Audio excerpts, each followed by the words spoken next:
Avez-vous déjà remarqué que certaines lunettes de soleil coupent les reflets éblouissants sur l'eau ou sur la neige? Derrière ce phénomène se cache un concept clé, la polarisation de la lumière. Commençons par la base. C'est quoi en fait la lumière? La lumière est une onde, un peu comme les vagues à la surface de l'eau ou encore comme le son qui voyage dans l'air. C'est une vibration qui se déplace, mais au lieu de faire vibrer de l'eau ou de l'air, elle fait vibrer deux choses invisibles. Un champ magnétique et un champ électrique. Ces deux champs oscillent ensemble, perpendiculaires l'un à l'autre. C'est pour ça qu'on dit que la lumière est une onde électromagnétique. Pour parler de la polarisation de la lumière, nous allons uniquement nous intéresser au champ électrique. Ce qui est important de retenir ici, c'est qu'une onde lumineuse seule oscille, et ce qui nous intéresse, c'est la direction de cette oscillation. La direction dans laquelle l'onde oscille s'appelle la polarisation. Une lumière peut être polarisée verticalement, horizontalement, ou même dans n'importe quelle direction entre les deux.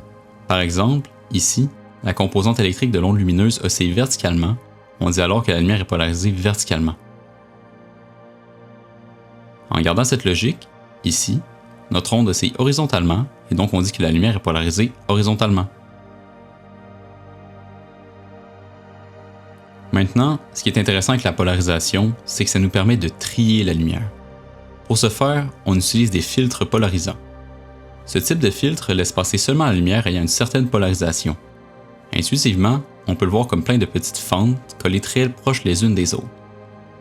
Si les fentes sont dans le même sens que la polarisation, alors le filtre laisse passer les ondes polarisées dans ce sens.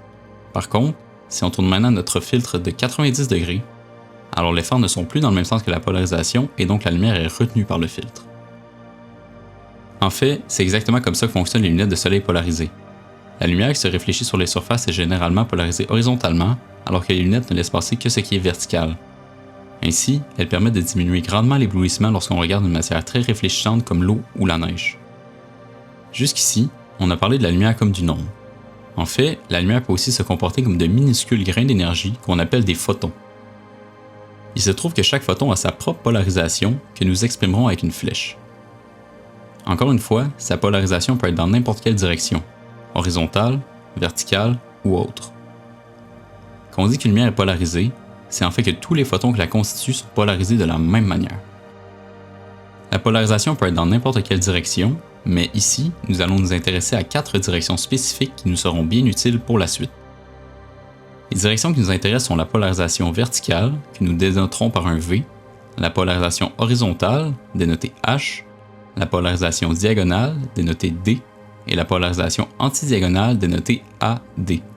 Ces 4 directions appartiennent à 2 familles de polarisation que nous appellerons des bases. La première famille est la base verticale horizontale, qui contient, vous l'aurez deviné, les directions verticales et horizontales. La deuxième base est la base diagonale antidiagonale, qui, évidemment, contient les polarisations diagonales et antidiagonales. Ces deux bases, vous pouvez les voir comme 2 paires de lunettes différentes. Ce sont des lunettes bien spéciales. Elles ne savent reconnaître que les polarisations appartenant à leur base. Puisque chacune sait uniquement distinguer les 2 directions de sa propre base, selon la paire que l'on porte, nous ne verrons pas la même chose.